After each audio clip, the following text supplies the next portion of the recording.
গত ২ সপ্তাহে আন্তর্জাতিক সমুদ্রপথে যা ঘটে গেছে তা নিয়ে বিশ্বের প্রধান প্রধান গোয়েন্দা সংস্থাগুলো এখনও হিসাব মেলাতে ব্যস্ত। একের পর এক জাহাজ আটক, তেল বাজেয়াপ্ত এবং আন্তর্জাতিক আইনের প্রকাশ্য লঙ্ঘন বিশ্বকে এমন এক অনিশ্চয়তার মুখে ঠেলে দিয়েছে যেখান থেকে ফিরে আসার পথ ক্রমশ সংকুচিত হয়ে আসছে। আর ঠিক এই মুহূর্তে চীন এমন একটি সিদ্ধান্ত নিয়েছে যা গত ৩ দশকে কোনো দেশ নেয়নি। ভারত মহাসাগর থেকে আরব সাগর পর্যন্ত বিস্তৃত জলসীমায় একটি যুদ্ধজাহাজ মোতায়েন করা হয়েছে। কিন্তু কেন এই অভূতপূর্ব সামরিক পদক্ষেপ? উত্তরটা খুঁজতে গেলে আমাদের ফিরে যেতে হবে সেই ঘটনাগুলোতে যা পুরো সংকটের জন্ম দিয়েছে। মাত্র ১৪ দিন আগেও আন্তর্জাতিক সমুদ্রপথ যতটা নিরাপদ ছিল, আজ সেই নিরাপত্তা শুধু কাগজে কলমেই বিদ্যমান। ওয়াশিংটনের নীতি নির্ধারকদের সাম্প্রতিক পদক্ষেপগুলো এতটাই আক্রমণাত্মক যে তা নিয়ে খোদ পশ্চিমা বিশ্লেষকদের মধ্যেও প্রশ্ন উঠতে শুরু করেছে। রাশিয়ার অন্তত ৩টি বাণিজ্যিক জাহাজ আটক করে নিয়ে যাওয়া হয়েছে। এর চেয়েও বেশি উদ্বেগজনক হল ভেনিজুয়েলার তেলবাহী জাহাজের পরিণতি। এই জাহাজটি কেবল আটকই করা হয়নি, বরং এর তেল বিক্রি করে অর্থ নিজেদের কোষাগারে জমা করা হয়েছে এবং জাহাজটিকে নিলামে তুলে দেওয়া হয়েছে। একটি স্বাধীন সার্বভৌম রাষ্ট্রের সম্পদ এভাবে প্রকাশ্য দিবালকে হাতিয়ে নেওয়ার ঘটনা সাম্প্রতিক ইতিহাসে বিরল। এই পরিস্থিতির গভীরে গেলে একটা বিষয় পরিষ্কার হয়ে ওঠে। আন্তর্জাতিক সমুদ্রপথের যে নিয়মকানুন দ্বিতীয় বিশ্বযুদ্ধের পর গড়ে উঠেছিল তা এখন গুরুতর হুমকির মুখে। যে দেশটি প্রতিদিন এই নিয়মের রক্ষক সেজে বসেছিল, সেই দেশটি এখন নিয়ম ভাঙার প্রতিযোগিতায় সবার আগে। আমেরিকা তার নৌবহকে এমনভাবে ছড়িয়ে দিয়েছে যেন সমগ্র বিশ্ব সমুদ্রে তাদের ব্যক্তিগত সম্পত্তি। চীনের বাণিজ্য জাহাজ, রাশিয়ার তেলবাহী ট্যাঙ্কার কিংবা ইরানের কার্গো জাহাজ, এদের কোনোটি এখন আর নিরাপদ নয়। বেইজিংয়ের কৌশলবিদরা অনেকদিন ধরেই এই মুহূর্তের জন্য প্রস্তুতি নিচ্ছিলেন। তারা জানতেন একদিন না একদিন ওয়াশিংটন এই সীমা অতিক্রম করবে। কিন্তু যখন সেই মুহূর্তই এসে গেল, তখন চীনের প্রতিক্রিয়া অনেকের কল্পনাকেও ছাড়িয়ে গেল। ১০০টি যুদ্ধজাহাজ একসাথে মোতায়েন করা এটা কোনো সাধারণ সামরিক মহড়া নয়, এটা সরাসরি একটি বার্তা। সেই বার্তা হলো চীন পেছনে হটবে না। পাশ্চাত্যের সংবাদ মাধ্যমগুলো এই খবর যখন প্রকাশ করতে শুরু করল, তখন অনেকেই বিশ্বাস করতে চাননি। তারা ভেবেছিল এটা হয়তো অতিরঞ্জিত। কিন্তু স্যাটেলাইট চিত্র মিথ্যা বলে না। ভারত মহাসাগর থেকে আরব সাগর পর্যন্ত চীনা নৌবহরের উপস্থিতি এখন দৃশ্যমান বাস্তবতা। এই মোতায়েনের পেছনের মূল উদ্দেশ্য কি, সেটা বুঝতে হলে ইরানের কথা ভাবতে হবে। তেহরান এখন ওয়াশিংটনের প্রধান লক্ষ্যবস্তু। ইরানের তেল রপ্তানি বন্ধ করে দেওয়াই মূল উদ্দেশ্য। কিন্তু চীনের অর্থনীতির একটা বড় অংশই ইরানি তেলের উপর নির্ভরশীল। সুতরাং ইরানকে আক্রমণ করা মানে চীনের অর্থনৈতিক ধমনীতে আঘাত করা।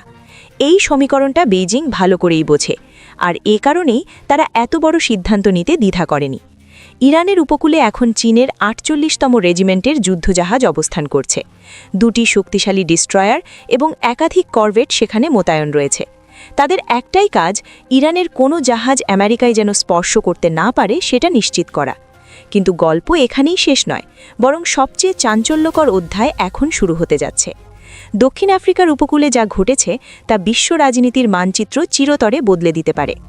উইলপিস 2026 নামে একটি সামরিক মহড়া সেখানে চলছে। এই মহড়ায় অংশ নিচ্ছেন চীন, রাশিয়া, ইরান এবং দক্ষিণ আফ্রিকা। ব্রিক্স জোটের এই ৪ সদস্য রাষ্ট্র একত্রিত হয়েছে এমন একটি স্থানে যা কৌশলগতভাবে অত্যন্ত গুরুত্বপূর্ণ। এই উপকূল দিয়ে ইউরোপ এবং আমেরিকার জাহাজ আসে। লোহিত সাগরের রাস্তা বন্ধ থাকায় এটাই এখন তাদের একমাত্র পথ। ৩ দিনের জন্য এই উপকূল এলাকায় আমেরিকা এবং তার মিত্রদের জাহাজে চলাচলে কঠোর বিধিনিষেধ আরোপ করা হয়েছে। এটা কোনো কাল্পনিক হুমকি নয়, এটা বাস্তব। ডজন ডজন যুদ্ধজাহাজ সেখানে অবস্থান করছে। চীনের উন্নত প্রযুক্তির ডিস্ট্রয়ার থেকে শুরু করে ইরানের ফ্রিগেট এবং রাশিয়ার সাবমেরিন সবই সেখানে মজুদ হচ্ছে। এই মহড়ার মাধ্যমে একটা পরিষ্কার বার্তা দেওয়া হচ্ছে। সে বার্তা হলো পৃথিবীর এই অংশে আমেরিকা যেভাবে ইচ্ছা সেভাবে চলার দিন শেষ। বিশ্লেষকরা বলছেন এই পরিস্থিতি একটা চেইন রিয়াকশনের মতো। ইরান যদি পড়ে যায় তাহলে রাশিয়ার অবস্থাও দুর্বল হয়ে পড়বে, আর রাশিয়া যদি দুর্বল হয় তাহলে চীনের একাকী টিকে থাকা কঠিন হবে। এই কারণেই এই ৩ দেশ এখন একে অপরকে আঁকড়ে ধরেছে। তাদের ভাগ্য এখন এক সূত্রে গাঁথা। একজনের পতন মানে সবার পতন, আর এই উপলব্ধি তাদেরকে এত কাছে নিয়ে এসেছে। তবে এই সংঘাতের সবচেয়ে অপ্রত্যাশিত মোড় এসেছে একেবারে অন্য দিক থেকে। ন্যাটো জোটের অভ্যন্তরে এখন গুরুতর ফাটল দেখা দিয়েছে। তুরস্ক যে সিদ্ধান্ত নিয়েছে তা ন্যাটোর ইতিহাসে নজিরবিহীন। আঙ্কারা আনুষ্ঠানিকভাবে পাকিস্তান এবং সৌদি আরবের নতুন সামরিক জোটে যোগ দেওয়ার জন্য আবেদন করেছে। এই জোটটি ন্যাটোর মতোই কাজ করে। একটি সদস্য রাষ্ট্রে আক্রমণ মানে সকল সদস্যের উপর আক্রমণ হিসেবে গণ্য হয়। এই খবর যখন প্রথম আসে তখন অনেকেই ভেবেছিল এটা নিছক গুজব, কিন্তু আঙ্কারা থেকে আসা নিশ্চিত সূত্র জানাচ্ছে এই আবেদন সত্যিই জমা পড়েছে। তুরস্কের সাথে পাকিস্তান সম্পর্ক গত কয়েক বছরে অভূতপূর্ব উচ্চতায় পৌঁছেছে। সামরিক প্রযুক্তি বিনিময় থেকে শুরু করে যৌথ সামরিক প্রতিরক্ষা উৎপাদন সব ক্ষেত্রেই তারা একসাথে কাজ করছে। সৌদি আরবের সাথেও তুরস্কের সম্পর্ক এখন আগের যে কোনো সময়ের চেয়ে ভালো। এই প্রেক্ষাপটে এই জোটে যোগ দেওয়া তুরস্কের জন্য স্বাভাবিক পদক্ষেপ বলেই মনে হচ্ছে।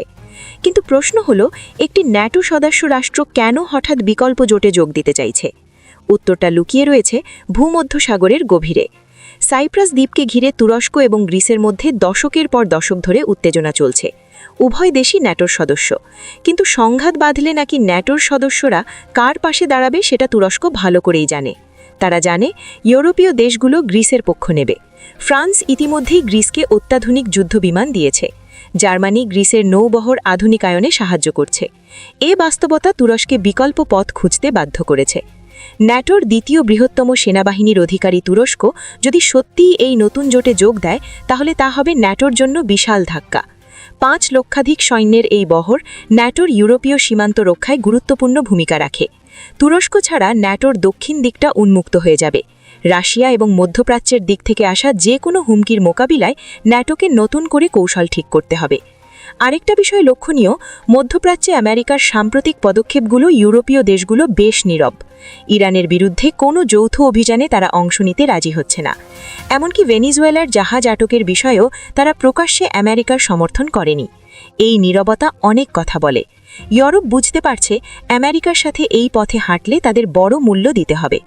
এদিকে চীনের সামরিক সক্ষমতা নিয়ে পশ্চিমা বিশ্লেষকরা যা বলেন এবং বাস্তবতা যা, তার মধ্যে বিশাল ফারাক। চীনের হাইপারসনিক মিসাইল প্রযুক্তি এখন পৃথিবীর সবচেয়ে উন্নত। তাদের অ্যান্টিশিপ মিসাইল ৮,০০০ কিলোমিটার দূর থেকে চলন্ত যুদ্ধজাহাজে আঘাত হানতে সক্ষম। এই প্রযুক্তি আমেরিকার কাছে নেই।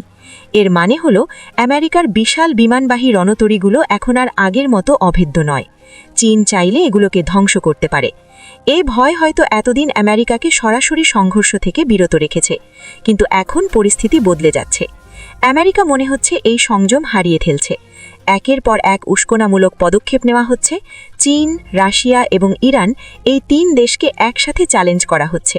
এটা কি হিসাবের ভুল নাকি ইচ্ছাকৃত পদক্ষেপ, সেটা বলা কঠিন। তবে এর পরিণতি ভয়াবহ হতে পারে। ১৯৯০ থেকে ২০১০ সাল পর্যন্ত আমেরিকা বিশ্বে যা চেয়েছে তাই পেয়েছে। কোনো দেশ প্রতিবাদ করার সাহস দেখায়নি। ইরাক, আফগানিস্তান, লিবিয়া সবখানেই একই চিত্র। কিন্তু সেই দিন এখন আর নেই। চীনের উত্থান সব হিসাব বদলে দিয়েছে। তাদের অর্থনীতি এখন আমেরিকার সমকক্ষ। তাদের সামরিক শক্তি প্রতিদিন বাড়ছে। তাদের প্রযুক্তি অনেক ক্ষেত্রে আমেরিকাকে ছাড়িয়ে গেছে। এই বাস্তবতা মেনে নেওয়া ওয়াশিংটনের জন্য কঠিন, কিন্তু মেনে না নিলে যে পথে যেতে হবে সে পথ ধ্বংসের। এখন প্রশ্ন হলো, এই সংকটের সমাধান কিভাবে হবে? শান্তিপূর্ণ আলোচনার মাধ্যমে নাকি আরেকটি বিশ্বযুদ্ধের মাধ্যমে? বিশ্ব এখন একটা ক্রস রোডে দাঁড়িয়ে। সামনের কয়েক মাস অত্যন্ত গুরুত্বপূর্ণ। এই সময় যে সিদ্ধান্তগুলো নেওয়া হবে তা আগামী কয়েক দশকের ভাগ্য নির্ধারণ করবে। পৃথিবী কি একটি বহুমেরু বিশ্ব হিসেবে এগিয়ে যাবে নাকি আরেকটি বিধ্বংসী সংঘাতে জড়াবে? সেই উত্তর এখনও অজানা। তবে একটা বিষয় নিশ্চিত, পুরনো বিশ্ব ব্যবস্থা ভেঙে পড়েছে। নতুন বিশ্ব ব্যবস্থা তৈরি হচ্ছে। সেই নতুন কি শান্তির হবে নাকি যুদ্ধের হবে, সেটাই এখন $1,000,000 প্রশ্ন।